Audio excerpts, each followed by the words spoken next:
Plastic মুক্ত শহর গড়তে ফের আচমকা অভিযানে মহকুমা শাসক।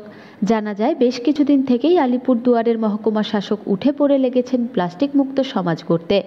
জানা যায়, কয়েকদিন যাবৎ মহকুমা শাসক বিপ্লব সরকারের অভিযানে প্রায় 100 কুইন্টালের কাছাকাছি নিষিদ্ধ প্লাস্টিক বাজেয়াপ্ত করেছে আলিপুরদুয়ার জেলা শহর থেকে।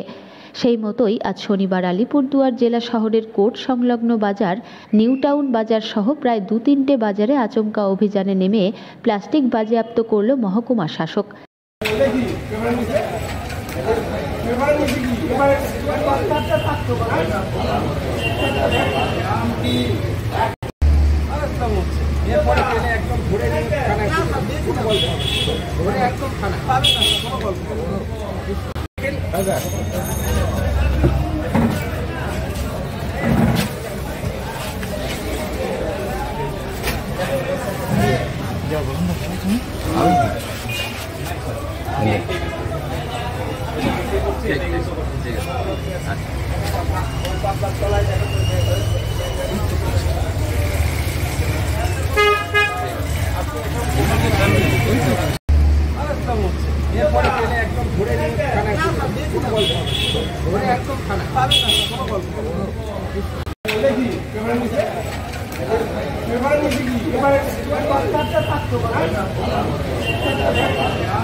অ্যাকচুয়ালি আপনারা প্রত্যেকেই জানেন, বেশ কিছুদিন ধরে আলিপুরদুয়ার শহরে একটা প্লাস্টিক নিয়ে অভিযান চলছে এবং অলরেডি আমরা বেশ কিছু হোলসেলারের কাছ থেকে প্রায় 100 কুইন্টাল নিষিদ্ধ প্লাস্টিক বাজেয়াপ্ত করেছি।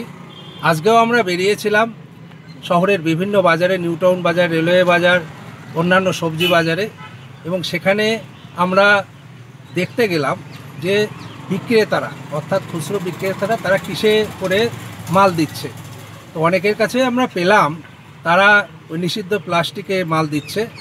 তাদেরকে সতর্ক যেমন করা হলো, পাশাপাশি জরিমানাও করা হয়েছে। স্যার, কতজনকে জরিমানা করা হলো? স্যার, মোটামুটি 30 জনকে আজকে জরিমানা করা হয়েছে। এবং আমার একটা বার্তা সবার কাছে, সেটি হলো যারা ক্রেতা, যারা মাল কেনেন, তারা প্লাস্টিকে মাল নেবেন না। আপনারা প্লাস্টিক বর্জন করুন, আলিপুরদুয়ার শহরকে প্লাস্টিক মুক্ত করুন। ধন্যবাদ।